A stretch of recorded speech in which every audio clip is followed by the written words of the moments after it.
Good morning. Good morning. Welcome to Mindset, Heartset, Reset. We're just going to give everyone a few minutes to start coming in. Hello to Facebook. Hello to YouTube. Hello to our watchers and listeners right here on Humanity Stream. We're so happy to be here with you today. It is our regular show, Mindset, Heartset, Reset, that we have every Tuesday here on Humanity's team. We're going to get the show going right away. And I want to welcome you first. This is our weekly show. And I want to tell you a little bit about it because, we have a clear mission here with our show, Mindset, Heartset, Reset. And it's our weekly show that we really want to provoke introspection. We cultivate compassion and spark a positive change individually, which we know then creates global change as well. Each week, we have insightful discussions featuring authentic real life stories with our guests that will connect you to your own stories as well. We will share practical tools that will nurture your own mindset, empower your life, and create open-hearted connections, giving us all the courage to hit the reset button on our own lives. Our mission is simple. It's to expand love on a global scale with a vision to shift humanity's future and one that we can all thrive. My name is Jacqueline Way, and I am the host along with my co-host here, Dr. Roshanak Hashimoon. And we're excited to be with you today. Just a little bit about me. I am the founder of a charitable organization called 365 Give, and we have a simple mission to change the world by inspiring, teaching, and empowering people how to give back every day. I am also on the advisory committee here for Humanity's team. And my co-host, Dr. Roshanak, is a credentialed computational clinical and behavioral neuroscientist. She works and supports the transformation of countless lives all over the world. She's the founder of Access to the Path and combines the power and process of science with emotional and spiritual intelligence to generate compelling and innovative strategies that will help people and businesses become more purposeful and effective and prosperous in your own lives. So thank you so much for coming to the show today. We're looking forward to this conversation. It's going to be one that you're not going to quite believe. Dr. Roshanak, over to you. Thank you so much, Jacqueline. Thank you for that beautiful intro. Welcome, everybody. We are super excited to have you join us for part 2 of our social justice series. So our social justice series started last week with Sean Claffey, who is the director of the award-winning film American. And we talked about how the process occurs where we might become vulnerable to propaganda, how it is that we start to have division between us. Today, we are moving on to an amazing show with our wonderful guest, Joe Berry. And today's show is about reclaiming humanity in the face of conflict. And in today's show, we are really going on the journey truly of seeing very practically, I don't want to use that word, but where Sean showed us what was happening with our systems and what our communities have to do with democracy and with having our voice heard and with balancing power, we take it one step further today and talk about a story that truly is about the best and the worst of humanity, where Joe, unfortunately, suffered an indescribable pain of losing her father to an IRA bomber. And her personal journey of what she went through to remove internal and unknown biases, to move herself into a space where she could get curious about the other, because in this world that is fairly well besieged and extremely divisive and getting worse, it's important to understand how we quickly just accept information and fall in line with what we're supposed to do. And we don't ask questions, and we don't have the courage mostly and put in the effort to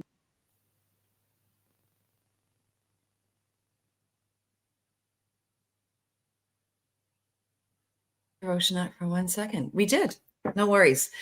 That's okay. You know what, Joe? We're gonna pick up just about where Dr. Roshanak left off. We'll just give her a minute to pop back in. But first of all, I want to welcome you to the show and thank you so much for being with us today. We so appreciate it.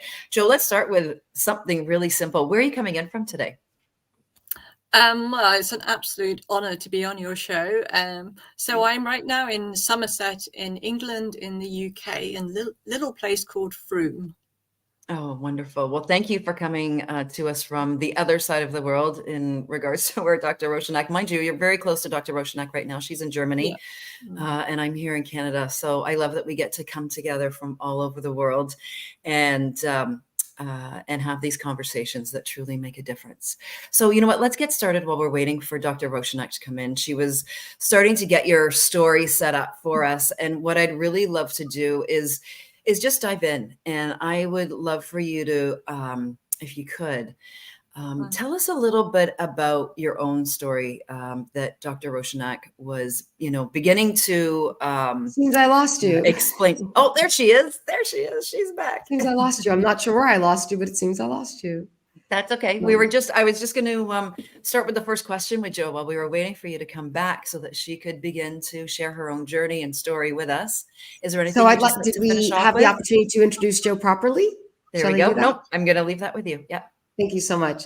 So this in this incredible episode of reclaiming humanity in the face of conflict, we have Joe with her real life experience of having unfortunately suffered through this indescribable loss and making the effort to see someone else without their identifiers that we so quickly give them, and having the courage to listen to her own heart and to see us all as a part of humanity and how we might get to the place where we are, and how connecting to each other and not falling victim to black and white thinking and societal norms gives us the opportunity to move from loss to liberation. So let me introduce our amazing guest, Jo Berry, to you.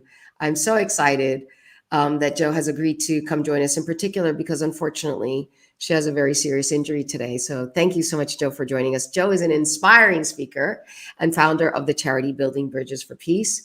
I will read her bio for you so I don't muck it up. She's emerged from a profound personal tragedy to become a global advocate for reconciliation. In 1984, her father fell victim to an IRA bomb, igniting a journey that led her to engage with the ex-combatant who planted that bomb, Patrick McGee. Their unprecedented relationship, documented in the BBC's Facing the Enemy and featured in films like Beyond Right and Wrong and The Bomb, encapsulates Jo's belief in unbounded empathy as the key to transforming conflict. Jo's impactful message of hope resonates in international conferences and seminars on reconciliation, conflict resolution, and sustainable peace. She's shared her insights worldwide, from Lebanon to South Korea, contributing to panels, radio, and TV discussions. Her work has become a vital resource in peace studies and conflict transformation education globally. As a TEDx speaker and visiting fellow at the University of Nottingham, Jo's influence extends beyond speeches. She's crafted workshops on conflict resolution, difficult conversations, and navigating uncertainty, something I know we can all use today. So she does this both in person and virtually. Jo Berry's journey exemplifies the power of empathy in overcoming deep divisions and fostering understanding. So without further ado, I would like to introduce you personally to Jo Berry and start with our questions. If you have questions for Jo as we go along, please do feel free to put them in the chat from whatever platform you are. And Jo will be able to see those questions and we will try to get to them as much as possible. And again, so excited to really unearth what it looks like to go on the journey, to put in the effort, to get curious, to show empathy, and to, if we really want to create a world in which all can thrive, to take those steps that take us out of becoming victim to manipulation, to propaganda, to just cultural norms and expectations, and how that allows us to move into a space where we are truly free, where we are truly liberated and able to connect with others as humans, just as we are. So thank you so much, Jo, for joining us. Thank you. Oh, it's such an honor, such an honor. So I love the way you describe my work, and looking back, it's now 39 years. It all started with a decision. So my father was killed in a terrorist attack when I was 27. And like every terrorist attack, there's suddenly enemies. There are people who wanted to kill my dad, who killed him. And so I chose 2 days later, age 27, to understand those who killed my father, because I didn't want an enemy. I didn't want to go for revenge. I didn't want to stay a victim, and I wanted to bring something positive out of it. So it all started with making a very quiet pledge to myself that no one else knew.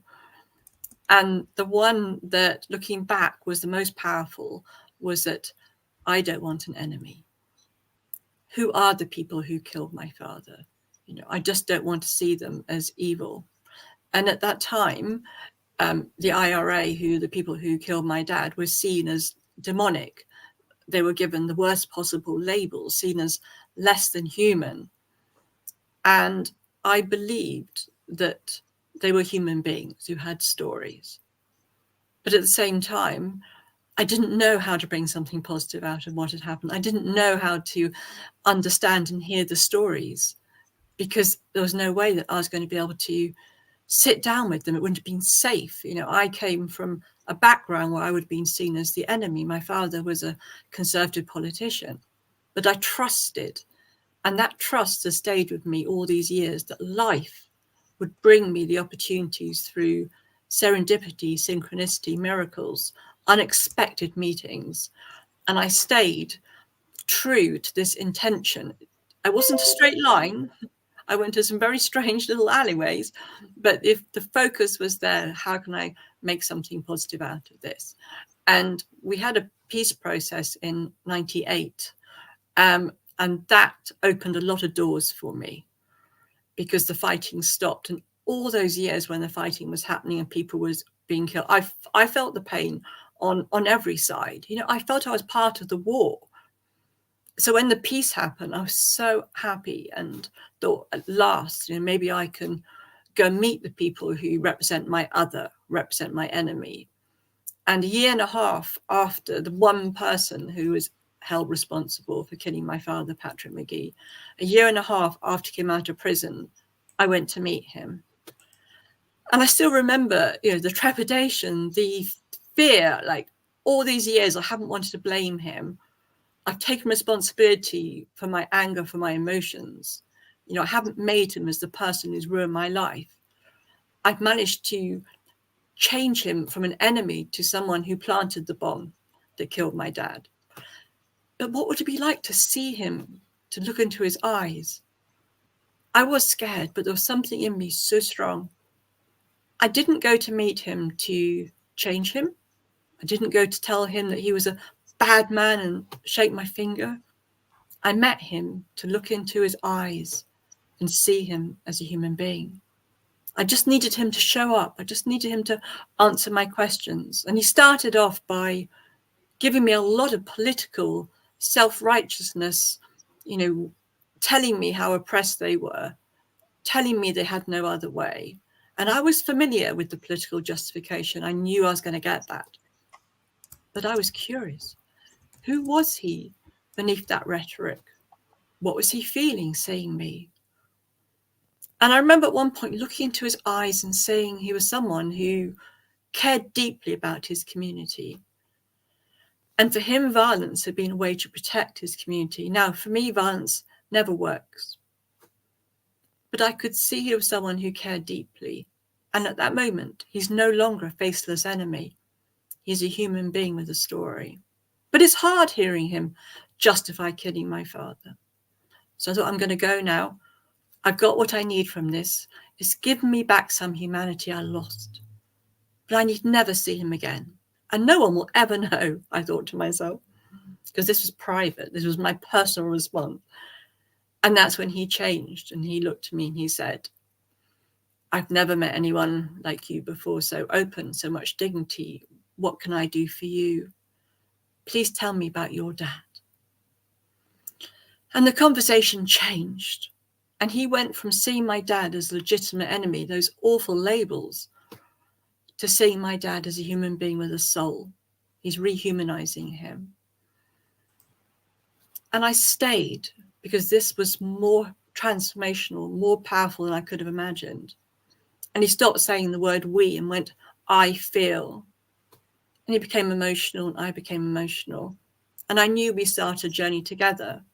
And it's a journey which has taken us to different parts of the world. It's taken me to depths of myself I didn't know was possible. It's challenged me. It's helped me grow. It's been transformational. What I've learned by dialogue with him, I don't think I could learn any other way. Even just last month, I was with him giving a talk in Kosovo. And I'm actually grateful for the experiences that I have with him. Thank you so much, Joe. I don't think there's anybody that's listening to this that could not be moved by your story and what you're saying. And I don't know how many of us could really do what you did, to be honest. So I'm going to ask you a question about one of the ways that you were able to move into that space that led you on this amazing journey. So most people will ask, why? Why? And they don't mean it. It's rhetorical. It's out of pain or anger or outrage. It's not meant to really be answered. Mm-hmm. But you asked the question, why? For real. You meant that question. Mm-hmm. You had already, as I recall you telling me, started your journey for peace before this ever happened. But you did get curious and you took tremendous steps. I believe you went to Ireland. And in particular, it would be very easy for you or Patrick to other the other because you come from very different backgrounds, right? Mm-hmm.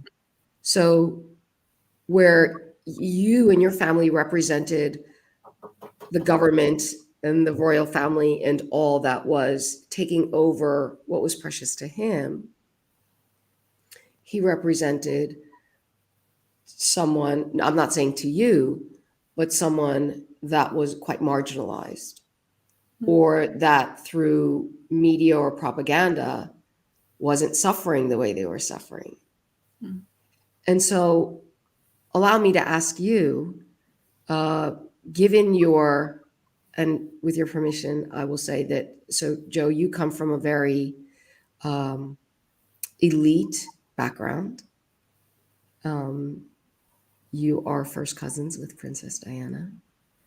And it would have been easy for you to just, as you said, hate the enemy, someone who did this awful thing.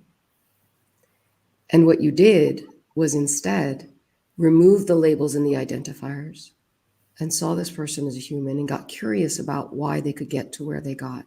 And you took steps to understand why, truly understand why. So my question to you is, what is it about you? How was it for you in that space of being who you are and where you come from and what's just happened to your precious father,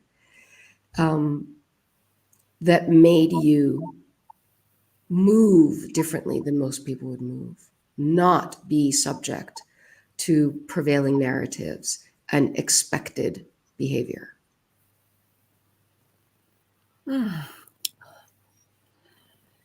The clues were definitely there before my father was killed. I saw the world very much on a spiritual level and that I was connected to everyone on the planet. And I spent quite a long time away from my family. I lived in a hut in the Himalayas for 2 years. And that was a very important time for me to find myself. And I believed very much in the power of love. For me, life was about learning to love, but I saw that very much as being outside the world, outside society. I was a meditator, and I was not prepared for the emotional impact of dealing with the bomb at all. I did not know the how to transform what had happened to me, but the focus was there. Even as a teenager, I was against war and wrote about peace. And I studied Gandhi, and I was someone who was always wanting to know, how can we have a peaceful world? But for me, before the bomb, I thought if we meditate, I was very naive then everything will be fine. Right. And then when the bomb went off, it was like, okay, that doesn't work. And it brought me back. It felt like I'd been bit on a mountaintop, and then I was like right back into the world. And in this world, people are killed, people kill. That's the world that I'm now in. And meditation was not part of that. So it gave me a sense of, almost like the question was, do I give up on this person who saw myself as a free spirit, believing in peace, believing in love? Do I give up on that person and have an enemy? Or do I find a way to integrate who I was and create someone new? And, that's what happened. But it didn't happen. Like, if I knew now, then I could have done it in a much easier way. It's been hard and challenging. But also I think it makes it very real, because this is hard emotional work. It hasn't come easy to me. I felt kind of pain that wants to kill people. I know that side of me that does hurt people, as we all do. We all hurt people. And I've also been hurt. So how do I find a way to be with the part of me that hurts, the part that is hurt, and stay empowered? And for many years, I definitely disempowered myself. So it's taken a long time to get to this place where now I feel the lessons I've learned are such that I'm just so grateful for. So grateful. I mean, it gives me a way of connecting to people, to making a difference, to hearing stories. I've learned how to hear stories from people who, not just Patrick, but many people. I work in prisons. I've heard stories from around the world who've done the most appalling things without judging them. Now, doesn't mean I don't challenge them, but I don't need to blame or shame them. And that to me is so important.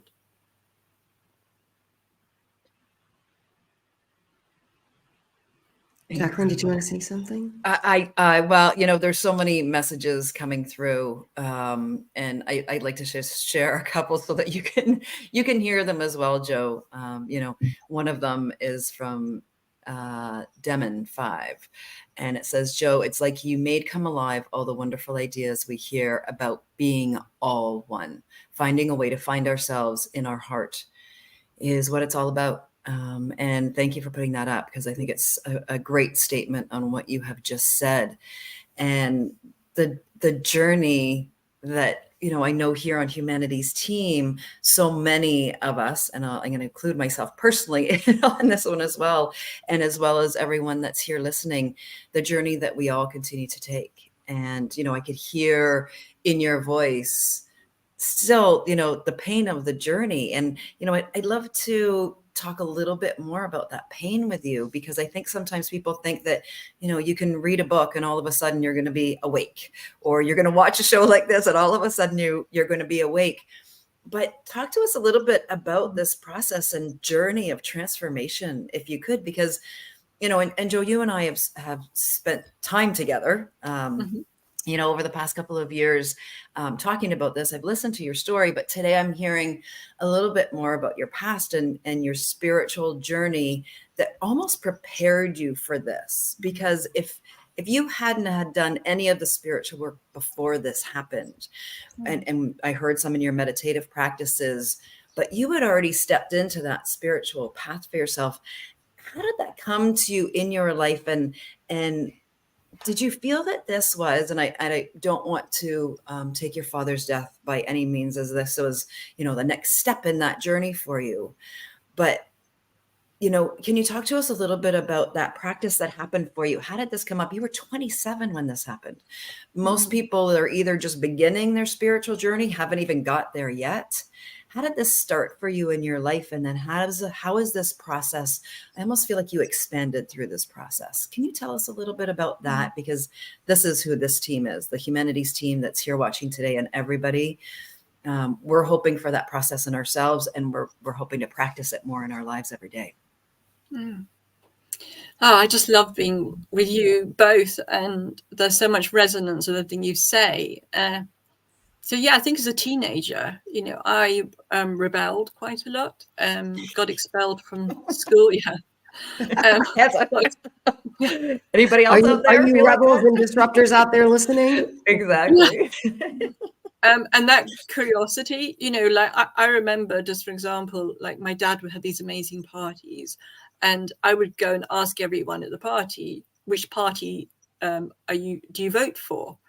And I realized that everyone at the parties all voted for the same party, the Conservative Party. So I remember asking about 12, and I remember thinking, oh, okay, that was like a really important moment of realization that people kind of stayed in the same groups. But I was always interested in who wasn't in the room and where were they. And that was always there, this curiosity. And I remember once going to 10 Downing Street to a cocktail party. I would have been about 17, I think, right? And we had to go to this room, and there was the Prime Minister, Maggie Thatcher, and I stayed behind speaking to all the caterers there. And I just said to them, what's it like working with the Conservative government? What's it like working in a Labour government? You know, how is it with you? And, you know, what do you feel? And I remember someone just grabbing me and like pushing me away. Maybe I was about 15, you know. So I was always having these interesting conversations that weren't appropriate, you know, and getting like in trouble all the time for that. And what's interesting is that my dad, who he was such a family man, and he had 6 children. I remember once he said to me, "Joe, you're different. You know, I don't quite know how to describe you to my friends," because he liked to have little boxes, you know, and all the other 5 had kind of, or 2 are at school, and you know they had kind of more conventional jobs. I just don't know, what do I say? And I was like, whatever you want. And then just before he died, he went to Rwanda and Burundi, and he came back from this political trip. I don't know what he was doing there. He came back and he called me and said, Joe, I get you now. I know what to say. I understand who you are. And I was like, okay. He said, for you, he said, you're motivated by something bigger than yourself. I met these people in Rwanda who were missionaries, Christian missionaries, and they lived somewhere with no electric, and he'd never been anywhere so far away from his physical comforts. He was quite shocked. And he said, you're motivated by something bigger than you. Like, that's who you are. You're not just living here for the conventional reasons. And he just looked so pleased with himself. And I was like, yeah, that's it. And he's like, yeah, got you now. And he said, you know, I'm an MP because I believe in peace, and that's my way. And that was a bridge being built, you know, because I've never voted for Conservative Party, but it didn't matter. I could see his humanity and he could see mine. And the joy of having that moment, you know, when I was 26, when I had that conversations with him, it just means so much to me, because I was a little bit kind of way out there for my family. I was difficult because of my motivation and the kind of the places I wanted to go to. And yet he totally accepted me. You know, that's beautiful. That's gorgeous. I know I have like tears in my eyes. I'm like, oh my God. Sorry, Dr. Roshanek, but we're going completely off script here. Oh yeah. yeah. The questions are just. I'm sure I didn't answer your question. I'm so sorry. No, actually, you you're amazing. What are you talking about? Completely answered the question. Okay. Because what we know is, like, that was such a gorgeous, pivotal moment in time that, you know, at 25, your dad, you know, is killed at 27. What a remarkable moment of time when you saw each other for who you were. if you want to have a spiritual moment with another person, you had a deeper understanding with your father, and he had a deeper understanding for you in that moment of time, because he saw you in another person's light. And that's the gorgeous mirror reflection of all the places in the world, to see that. It was in a missionary, in Africa. The words Ubuntu were coming to me in that moment, Yes. which is the understanding that we're all one, right? I am that because comes you are. right. And that's all that kept that, and the goosebumps were coming to me, which was that beautiful. You could say namaste. You saw each other's light in each other in a beautiful moment of time. And that's the journey. And that's what I was asking about, because that must have been, whether you earmarked it or not in that moment of time in your life, that would have been a very transformational moment for you, when your dad actually saw you. There was no longer a box you had to fit into. And we all know that with our parents or with society, that we're all expected to fit into this box. I understand that too. I never fit into, I still don't fit into that box. And so I love that you shared that story, because that actually was the perfect story of, and then you go and you take another step. And it created understanding for me why, how you could expand further, right? Because now you know that your dad's, he always is going to see you that way. It doesn't matter whether he's in this form or not. Obviously, we like to have them in this form, in human form. But, what a remarkable insight you gave us into your own journey, and how that just continues through your life now. Thank you for sharing that. Roshanak? Yes, thank you. So all of this keeps coming back to the concept of labels and identifiers, and the sort of black and white thinking of right and wrong and good and bad, and I'm the good guy and the other person's the enemy, right? They got to be the bad guy because I'm the good guy. And as Jacqueline said, we have active chat and some beautiful comments and stories that are being shared. Barbie Johnson, unfortunately, says, when my son passed at 12 years old from a gunshot accident, I did the same thing. I looked up and asked why. Now, 23 years later, I understand why. And she says that she's going to celebrate his birthday, which is December 15th this year. And that she's going to celebrate. Love, Barbie. Yeah. So we're sending you our heartfelt condolences and love. And she says, Princess Diana was a beautiful, awesome earth angel. I believe you carry her beautiful divine character. Oh. So it's true. It's true. I will ask you this. There are so many of us, there are so many stories out there that we don't know about each other. We just pass each other along the street and think everybody's just fine, and we've got our own thing going on. And we typically do or live, and to some extent must live in a world with some labels, et cetera. But how do you think, Joe, because you do a lot of workshopping, you do a lot of conflict resolution, you do a lot of teaching. How can we, when we suffer, because we are right now in a world that is besieged. There's a lot of death going on, a lot. There's a lot of othering. There's a lot of hurt. And there are a lot of people who say, I've lost faith in humanity. How can everybody not see what's going on? But the truth is, and we saw this from last week's show, that people do see and they do care. And they're not the way the media is representing them or the propaganda wants us to believe things are. We are connecting to each other. We are connecting to our humanity. But what can we do, Joe, do you think? So you started your journey early. For those who are listening, for those who are now getting their aha moments and insights, what can you recommend to people to, as you said, one can challenge, one can understand or forgive. We'll get into that conversation in a minute. But that doesn't mean we condone. We don't condone murdering somebody else. We don't condone violence, but we can understand what's happening so that we can start to heal and get to a better place.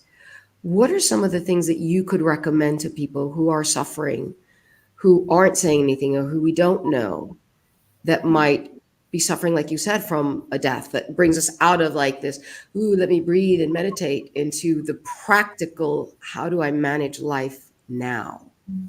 Mm. Yes, amazing question. Well, when I'm hurt, when I'm being hurt, there's still the voice in me that goes, who can I blame? Who can I make responsible? Whose fault is it?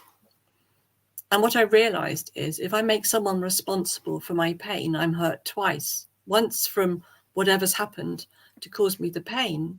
And secondly, from giving my power to someone who then has the ability to affect how I feel and actually can affect my well-being and my recovery. If we make someone responsible for our pain, we also make them responsible for our recovery. And that in itself delays the healing. So I say, we can take our power back. We might not have chosen what happened. We probably haven't. Things happen, but we can choose how we respond. And the moment we start that journey by going, I'm going to take control. I'm going to choose how I respond. I'm going to find a way to heal and make something from this. Then immediately we're on a journey of recovery. And it all starts with making a commitment. And then I believe that life conspires to give us the opportunities.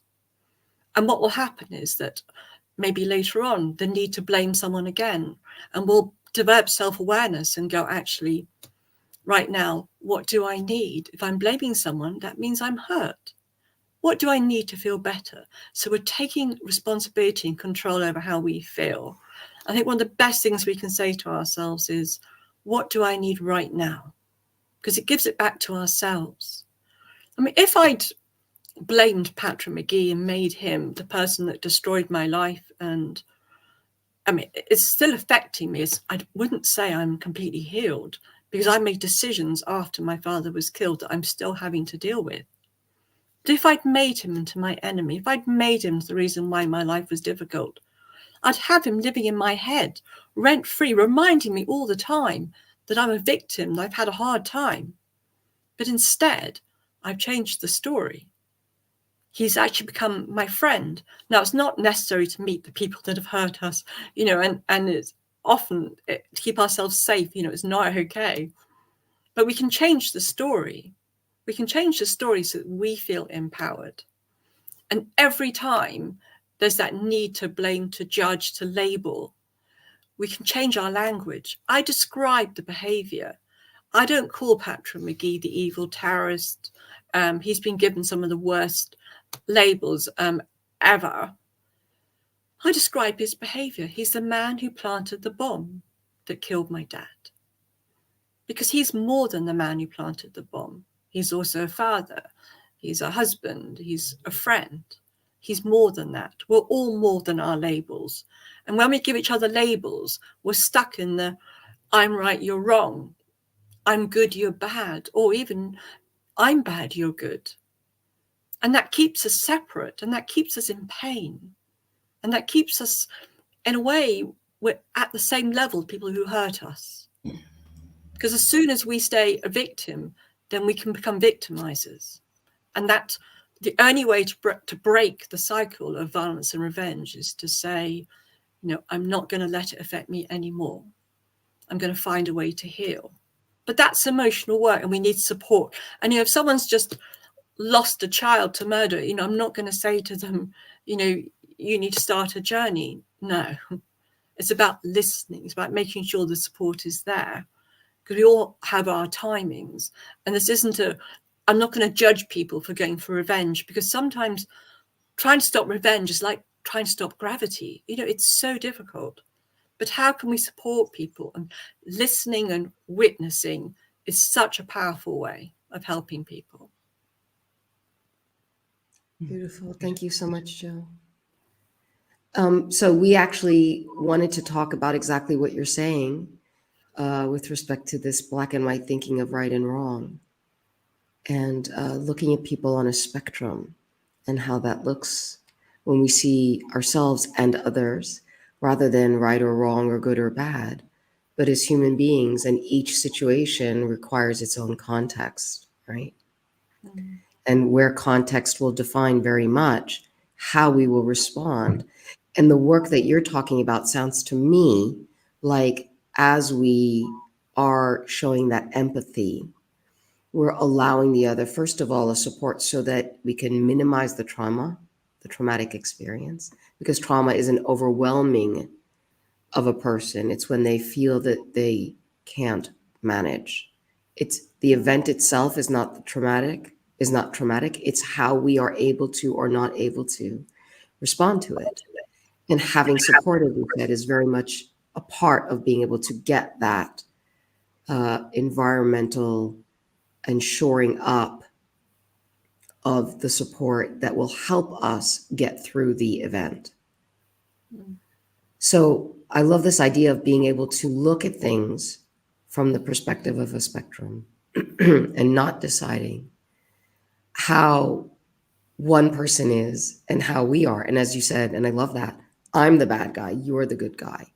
And how you brought early on into the conversation judgment, blame, and shame, which I think is incredibly important, because shame can be your friend and it can be your enemy, but by and large, it is a toxic emotion that is really responsible for so much of what we see that hurts us in the world today, because it speaks to our sense of self-worth, which has us behave in ways that also can have us bully, right?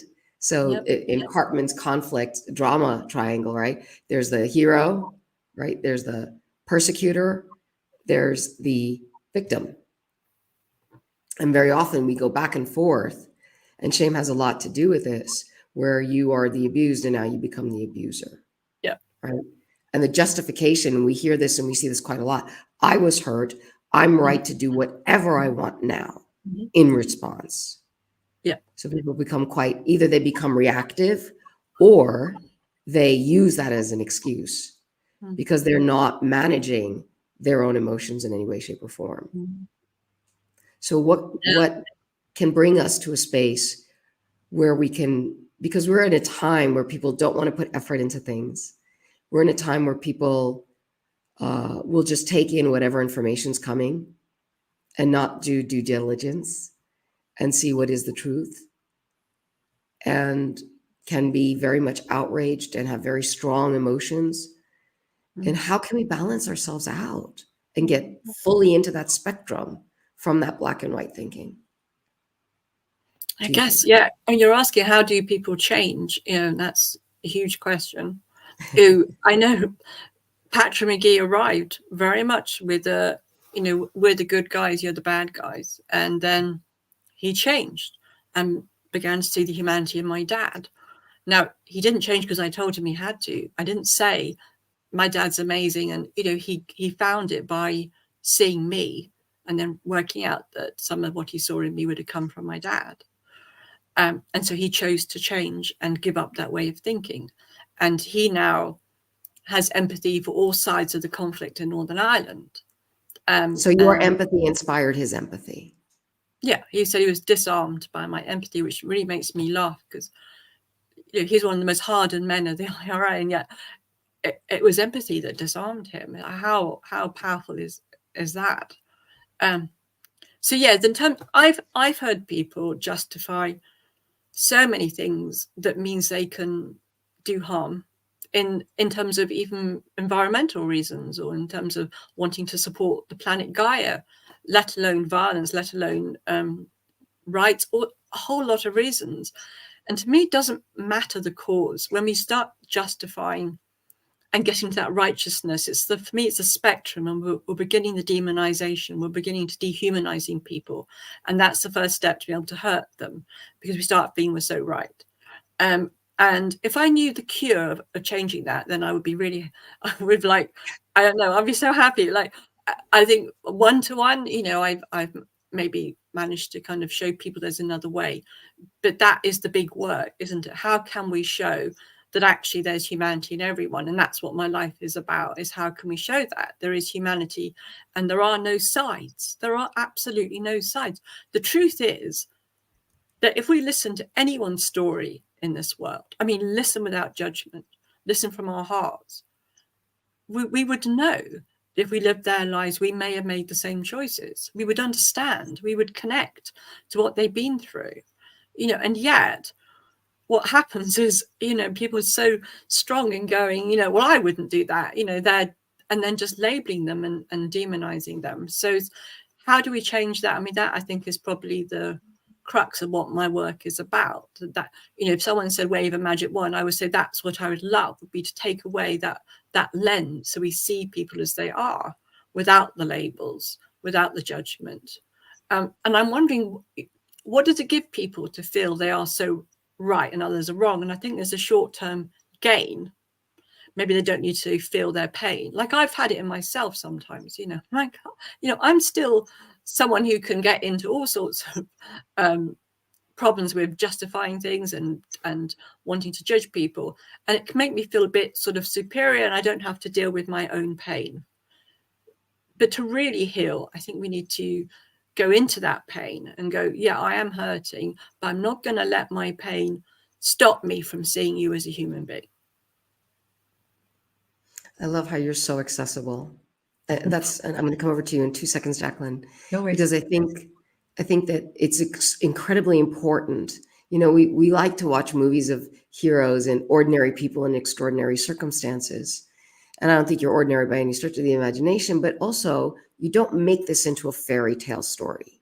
You don't go in there and go, yes, this horrible thing happened, and, you know, I decided to take the high road, and, you know, now we're holding hand in hand, me and Patrick McGee, and skipping down the street. You know, none of that. You can still get upset. You can still get angry. It's a process. It's back and forth. It's up, and you're so realistic about it, which makes it accessible to all of us. And I appreciate that, because otherwise it feels to people like, well, I could never do that, or I could never be that. You know, that's beyond extraordinary. And yet you help us to see that every person has it within them to see someone else in their circumstances with their genes. If, you know, to take this to the spiritual, you know, we're all the same, we're all one. If, just think about this logically, if I were born with your genes in your circumstances, with everything that you'd experience, I would in fact be you and make the choices that you make as much as you would make them. You know, we say, oh, I wish I could go back and change things, but we'd still be ourselves and the circumstances would be the same. So we probably do the same thing. Yeah. Right? So this idea that we are one, very logically, we can see that if I were to come back into this earth as Jacqueline or Joe or Barbie or anyone, then I could be them truly. And that, I think, is one of those bridges that you were talking about that allows us at least to start the conversation, that connection, where we can see truly, even if just out of curiosity, which is what you're always saying, I got curious. You're always saying, I got curious. Where we can start to see someone else, not as the other, but as another human. Instead of the other, another. Yeah, definitely. Yeah. Sorry. So Jacqueline, go ahead. You wanted to say something? Well, I just had a quick question. I know you and only one other person on this planet have I heard this word from, and I want to see if this is true for you as well. And it's something that, you know, the founder of Humanity's Team, one of the founders of Humanity's Team, Neil Donald Walsh, talks about. And Neil talks about understanding versus forgiveness. So my question is, did you forgive him or did you understand him? Is there a difference for you in this? Definitely. You know, forgiveness is a word that I don't like to use unless I've got time to say what I mean by it. But when I was 28, 29, I would talk about forgiveness all the time. But it got to a point where I realized it didn't convey my own experience. Because if I forgive you, then I can still keep you as someone who's done the most dreadful things. I can still judge you, but I can be such an amazing person. I've forgiven you, but I can still keep you wrong. And there can be like a power imbalance. Whereas for me, understanding, you know, when I really hear Pat's story, I understand exactly what he did. And I wonder that I may have made the same choices. I don't know. I may have, I may not. And in that moment, there is nothing to forgive. Forgiveness isn't even on the agenda. Forgiveness isn't something that matters. And I don't think it matters if we forgive or not. To me, it's more important is, can we give up trying to change the past? Can we give up our need for revenge, that to me is much more important as a question. And whether we forgive or not, I don't think it's that important. And the understanding to me just takes us away from judgment, and it takes away the labels and takes us to a place of that connection and that oneness. And yes, we can still challenge and we can still have those difficult conversations, but it's from a very different place. It's more from the heart than from a place of judgment. So yeah, I'm completely into understanding. That's why I talk about unbounded empathy, because I think that sums it up. I can empathize with people from all different sides of the conflict, not just from Northern Ireland, but Palestine, Israel, from when I was in Rwanda. Everywhere I go, when I do my neighborhood disputes, when I do my restorative justice in prisons, I can have absolute that understanding for each party. And through listening, I realize there are no sides. And to me, sides is something that we've created as human beings, and maybe there was a purpose at some time. But now I think we can go beyond sides. But this is actually difficult because it brings up the subject of whole betrayal. If there are no sides, then am I betraying my community? How does that work out? But the world that I'm working towards is one where the only betrayal is the betrayal of my heart, that can see the humanity of absolutely everyone and have that understanding.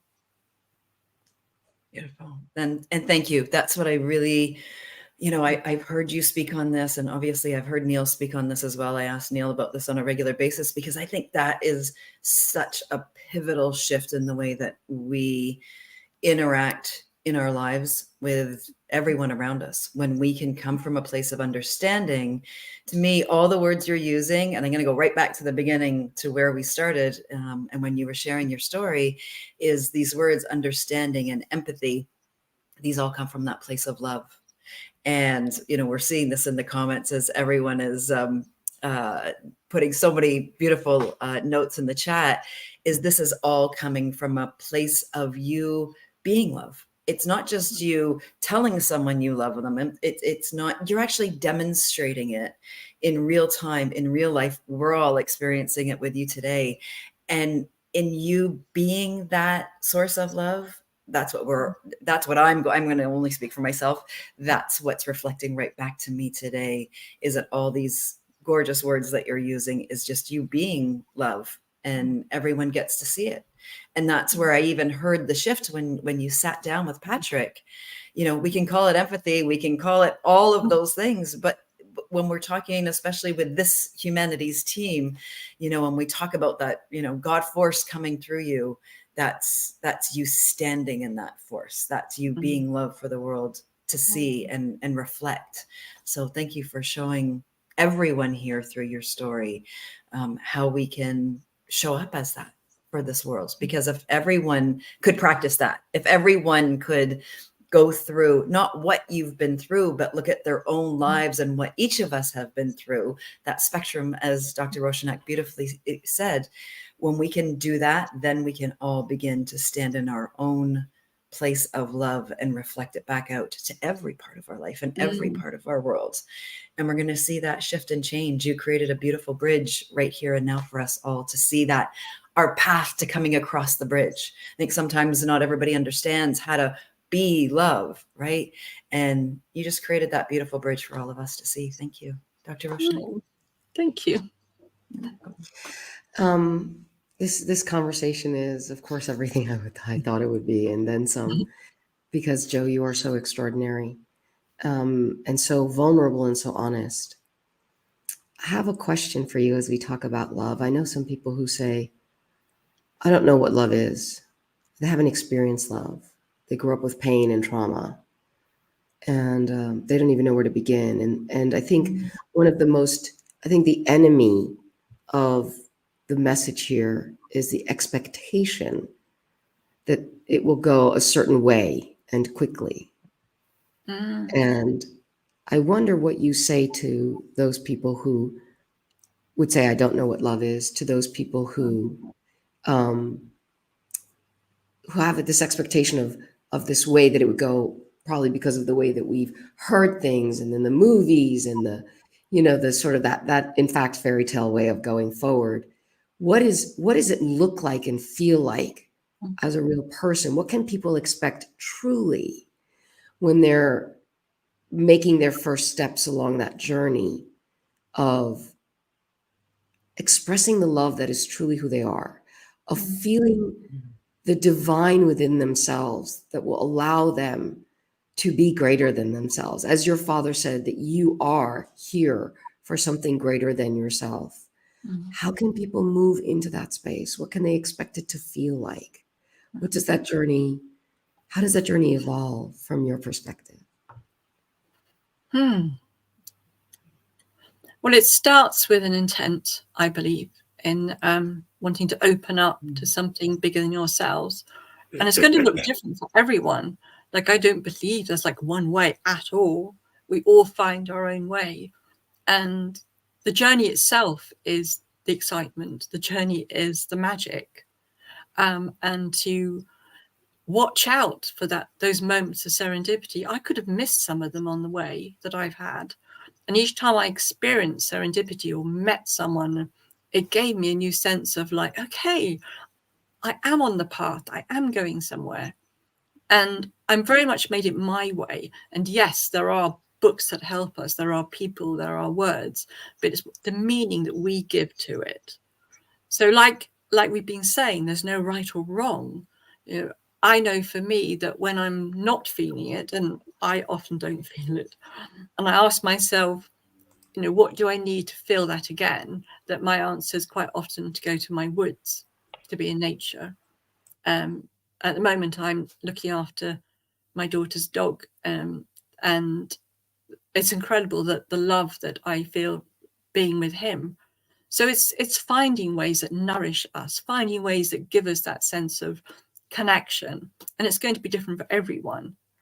And then it's also being aware of the obstacles. I have had and still can give myself a really hard time. I can be so cruel to myself, and I think it does come from deep shame, and that can make me in a place where I have no connection with anyone. I'm not feeling love, and so I've done a lot of work to heal that and to really know my own self-worth and make sure that the words I give myself are loving. So if anyone right there struggles with that, I just want to say, like, I get that completely.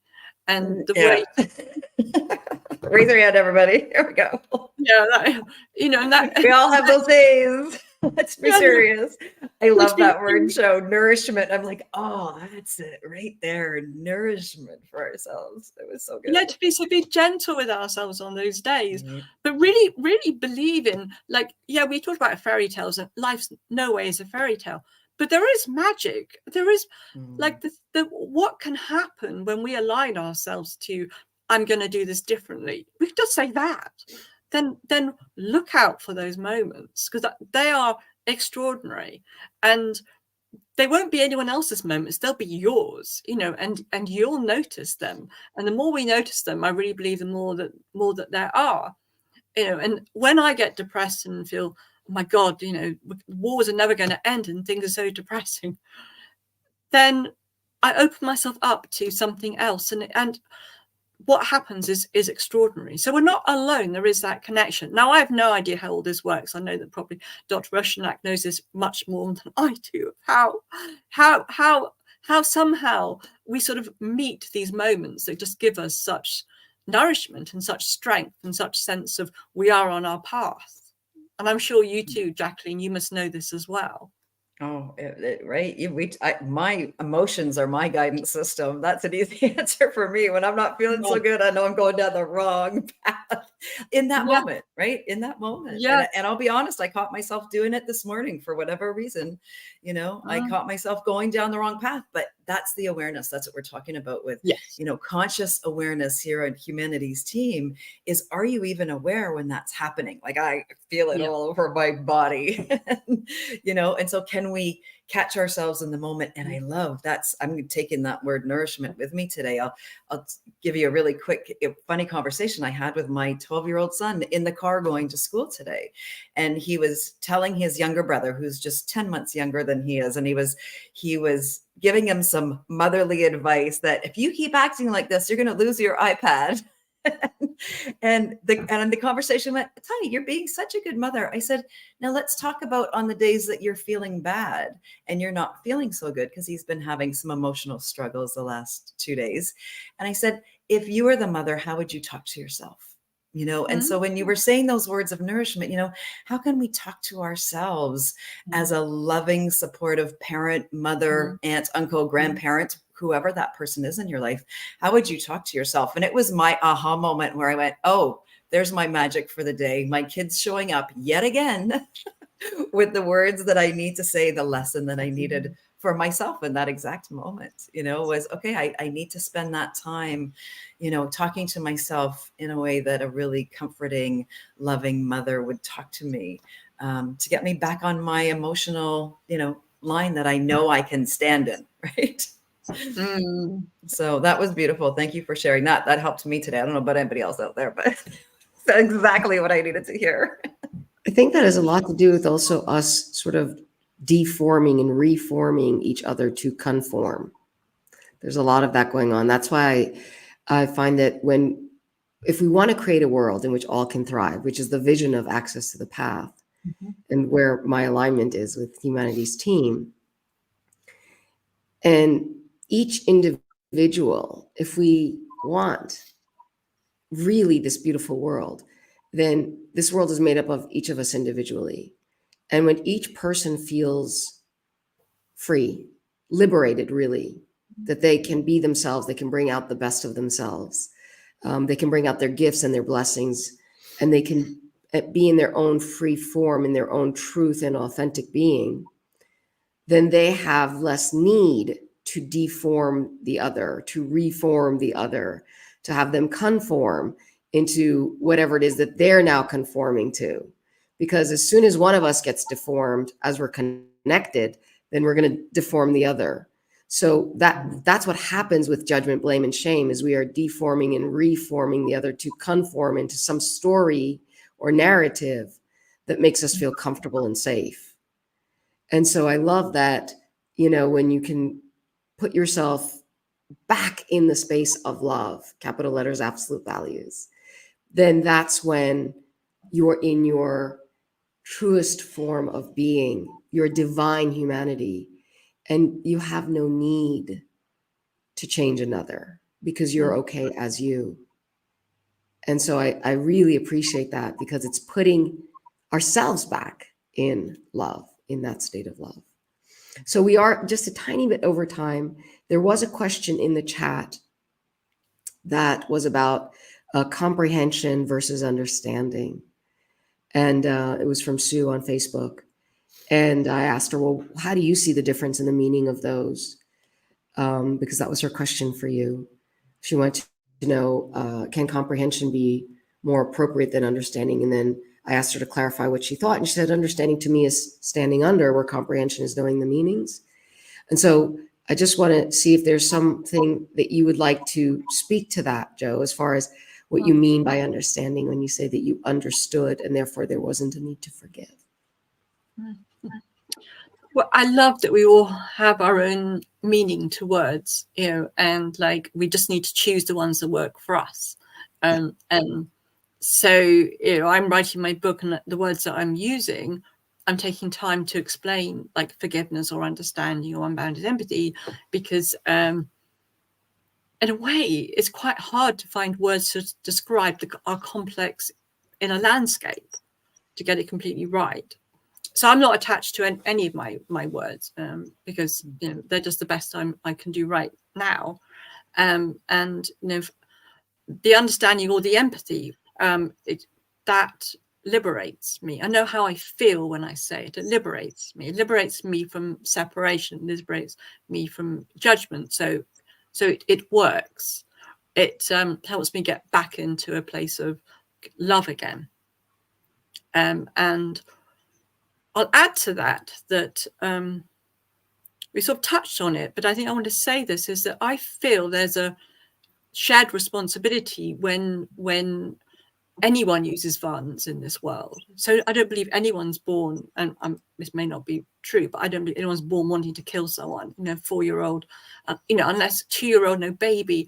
So the reason why people end up hurting each other is because of a whole lot of reasons, and I know that if Patrick had had different interventions, he wouldn't have used violence.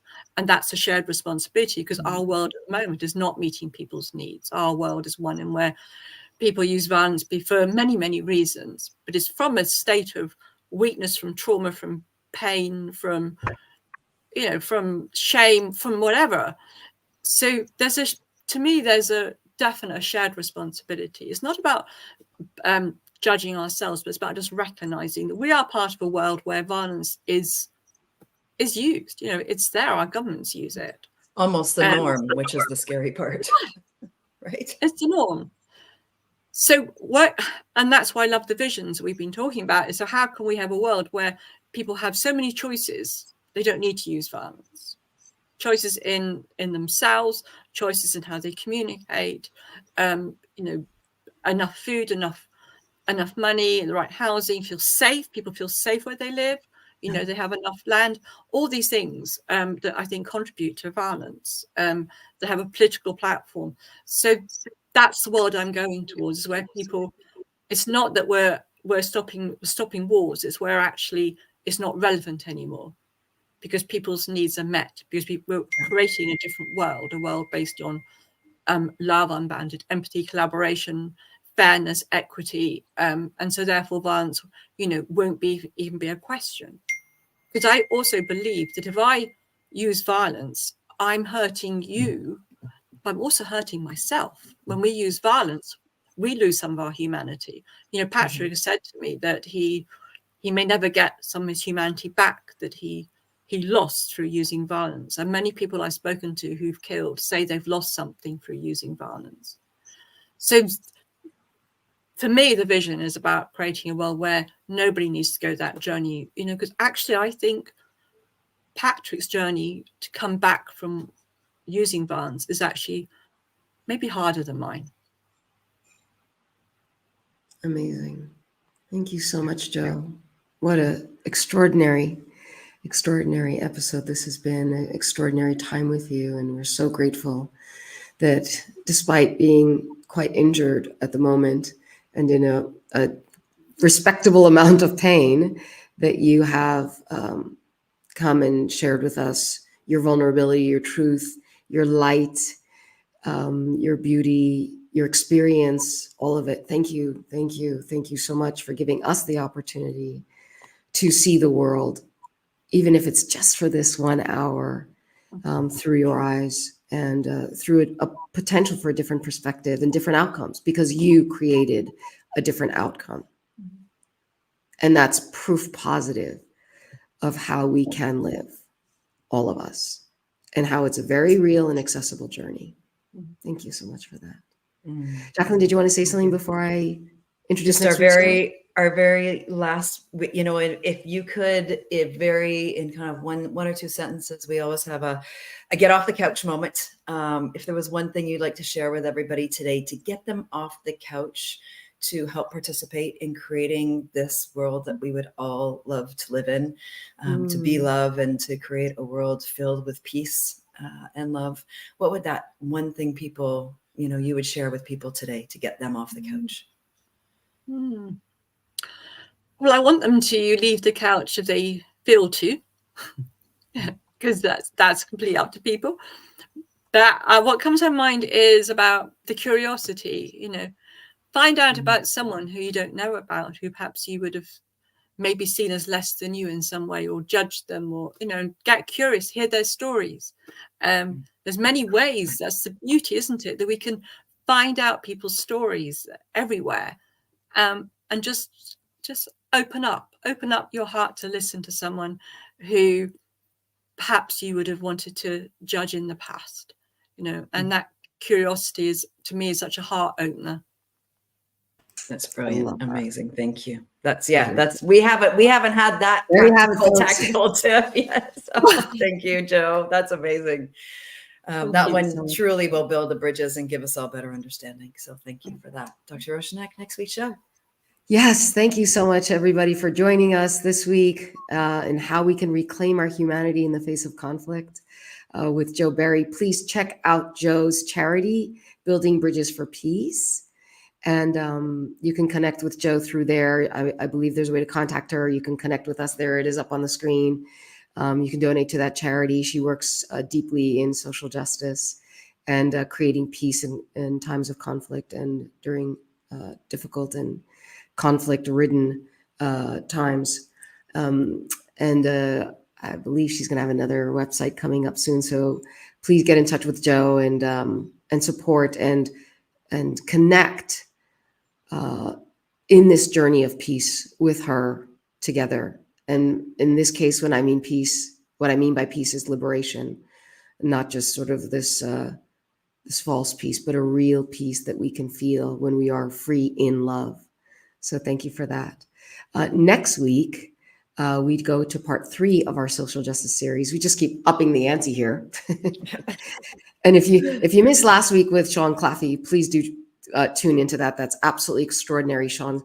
Conversation that we had with Sean about the very practical ways in which we have lost this balance that allows us exactly what Joe is saying, that where our needs can be met, and what that means for democracy, for social justice, and the fact that we can create a better space and a better world, and what it is that moved us away from it, and the lies that we've believed that keep us disempowered, and how we can get our power back. Of course, today's beautiful conversation with Joe and how unbounded empathy leads to that transformation, even in the face of real violence and pain. And next week, we take it to our guests, who are Amar Koban and Mohamedou Ould Slahi. If you remember 9/11, Mohamedou was purported to be the 9/11 recruiter, the recruiter for 9/11, and was abducted from his home in Mauritania and ultimately put in Guantanamo uncharged for 14 years. And while he was prisoner 760, he was really prisoner number 1, because they descended every kind of torture on him for those 14 years. And the movie The Mauritanian with Jodie Foster and Benedict Cumberbatch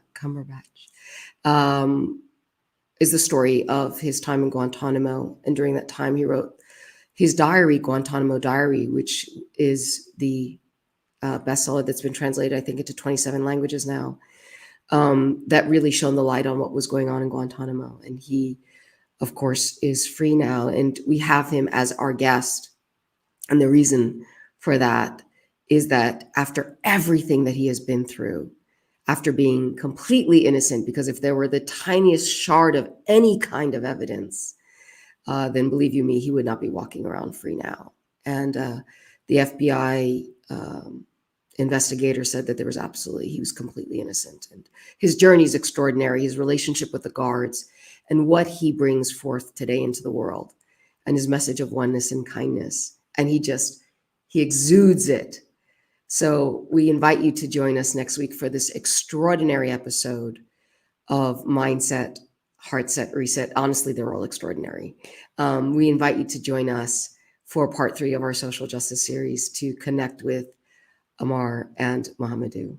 And we thank you so much for joining us today and for being part of humanity's team with us and being a light in the dark, a light warrior that helps all of us hit that tipping point that can hopefully bring humanity all into the truth of who we are as one. Thank you so much for joining us. Namaste, everybody. Thank you, Jay. Thank you so much Namaste. again, Joe. God bless. Thank you, Jacqueline.